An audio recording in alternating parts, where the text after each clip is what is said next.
नमस्कार दोस्तों, स्वागत करता हूँ आप सभी को टिकिराज यूट्यूब चैनल पर। आज के इस वीडियो में मैं आपको बताऊंगा कि कैसे आप यस बैंक या फिर किसी भी बैंक का करंट अकाउंट को कैसे आप खोल सकते हैं। तो दोस्तों, जानने के लिए इस वीडियो को शुरू से लेकर अंत तक जरूर देखिएगा। और यदि आपने हमारे चैनल को अभी तक सब्सक्राइब नहीं किया है तो चैनल को सब्सक्राइब करके उस बेल आइकन को जरूर दबाइएगा ताकि मेरे हर वीडियो का नोटिफिकेशन आप तक पहुंच सके। तो दोस्तों, चलिए बिना देर किए हुए शुरू करते हैं। तो दोस्तों, सबसे पहले तो हम ये जान लेते हैं कि सेविंग अकाउंट और करंट अकाउंट में क्या फर्क होता है। तो दोस्तों, यहाँ पे मैं आपको बता दूं, बहुत ही सिंपल है। यहाँ पे आपको बहुत ही ज्यादा कुछ जानने का जरूरत नहीं है। सिंपल यही है कि सेविंग अकाउंट में आपका लिमिटेड ट्रांजैक्शन होता है। आपको जो है कुछ लिमिटेड ट्रांजैक्शन दिया जाता है। मतलब आप अनलिमिटेड एटीएम पे जाके पैसे नहीं निकाल सकते, अनलिमिटेड आप ट्रांजैक्शन नहीं कर सकते, ठीक है।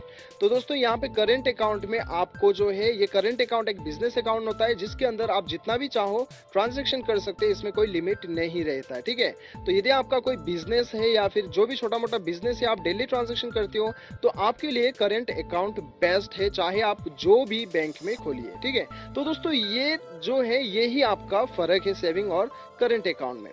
तो दोस्तों, यहाँ पे रिक्वायरमेंट, आपका डॉक्यूमेंट्स का रिक्वायरमेंट जो रहेगा वो आपका रहेगा, एक पैन कार्ड जो है वो मैंडेटरी है, पैन कार्ड आपके पास होना ही चाहिए। और दूसरा है, आपके पास आधार कार्ड जो है वो होना चाहिए। ये दो होने के बाद में आप किसी भी बैंक में जो है अपना करंट अकाउंट को आप खोल सकते हैं। तो दोस्तों, यहाँ पे मैं आपको बता दूं कि आप यदि ऑनलाइन खोलना चाहते हैं करंट अकाउंट, तो बहुत ही कम बैंक आपको ये सुविधा देता है। तो और ज्यादातर आपका जो केवाईसी डॉक्यूमेंट वगैरह होता है वो आपको ऑफलाइन ही करना होता है, ठीक है। तो दोस्तों, अभी आपको क्या करना है, आपको करंट अकाउंट फॉर्म आपको डाउनलोड करना है। डाउनलोड करने का लिंक आपको नीचे मिल जाएगा। आप जाके उसे डाउनलोड कीजिए और फिलअप कर लीजिएगा। फिलअप करने के बाद में आपका आधार कार्ड और पैन कार्ड का सॉफ्ट कॉपी, जेरोक्स कॉपी आप अपने साथ में लेके बैंक में चले जाइए, जो ब्रांच में आप खोलना चाहते हैं, और वहां में जाने के बाद में सबमिट कर दीजिएगा। आपका करंट अकाउंट खुल जाएगा। तो दोस्तों, इस प्रकार से आप अपना करंट अकाउंट को आसानी के साथ खोल सकते हैं। और भी अधिक जानकारी के लिए दोस्तों, आप चाहो तो आपका बैंक का टोल फ्री नंबर में कांटेक्ट कर सकते हो। उसका भी लिंक आपको नीचे डिस्क्रिप्शन पे मिल जाएगा। मिलते हैं अगले वीडियो में। अभी के लिए इतना, till then bye bye, take care.